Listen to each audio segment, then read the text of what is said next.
Day one without Zach Martin, and it couldn't have been that fun for the Dallas Cowboys. Mike Fisher reporting from Frisco, home of the Cowboys, where they prepare, of course, for their trip to the Thursday NFL opener at Tampa Bay. They prepare to do this without Zach Martin, of course, as we told you earlier in the day. He's got COVID. That's a problem. The timetable of this, because he has been vaccinated, our understanding is, the timetable is a little confounding because it does seem like you could theoretically squeeze the test, the 24 hours, another test, two negative results, and get on a plane and go to Tampa. But the Cowboys have been very clear about this. They are basically saying that Zach Martin is out. Now, Bruce Arians, the head coach of the Tampa Bay Buccaneers, pointed out, well, I don't know, I'll believe it when I see it.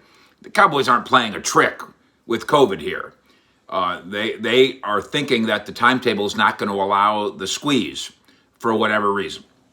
So at least it's not 10 days, but it is going to be Thursday as far as the Cowboys are concerned. So they move on to Connor McGovern. Connor McGovern started a bunch of games last year. Now, this is different than that. That was an almost lost season.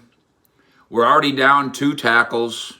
Zach Martin, kick out to tackle. Connor McGovern, play some guard. Oh, Zach Martin, you're hurt. You're also hurt. Okay, Connor McGovern, you're playing out the string. It was good for him. Good for him to get his experience because, of course, as a rookie, third round pick, right?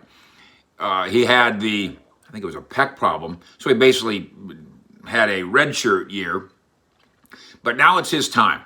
Interestingly, Mike McCarthy says, we're confident in him. He's ready. And I do know that the scouting department and the previous coaching staff certainly thought highly of him, so this coaching staff maybe does too.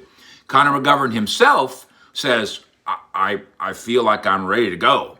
I did get a lot of confidence by virtue of having played last year. That's going to help me going forward. And on Sunday, he was the right guard. And then there's Zeke telling the truth.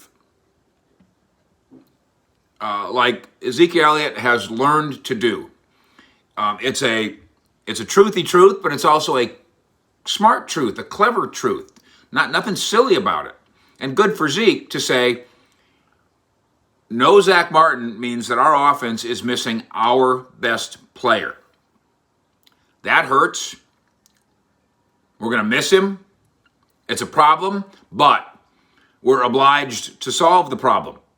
In a next man up business like football is. He goes, it's our job to go to Tampa Bay and win that game, and we're going to do everything we can to go to Tampa Bay and win that game. There are obviously ways to game plan your way around not having that particular guy at guard and instead having this guy at guard. But as Zeke said, our most successful plays go behind Zach Martin and have for 4 years here.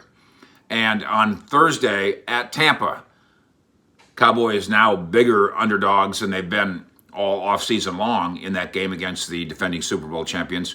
Cowboys are going to have to find another way. It would be magnificent if we're sitting here talking to you, talking on 105.3 The Fan on the postgame show, and discussing at whatever, 11:30 at night, man, Connor McGovern dominated. It would be a great conversation to have. I look forward to having it, unless that's not what happens. We will, of course, monitor the Cowboys' COVID situation, their health situation, and their practices. Also, on Monday, I will co-host Middays with Chris Arnold on 105.3 The Fan, 10 to 3. So we will be wall-to-wall ball on 105.3 The Fan with two guys who have a combined, what did Chris Arnold and I probably have? 70 years of experience of doing this? But listen anyway, and stick with us here. Also, you can find me on social media at Fish Sports with the Cowboys. Fish out.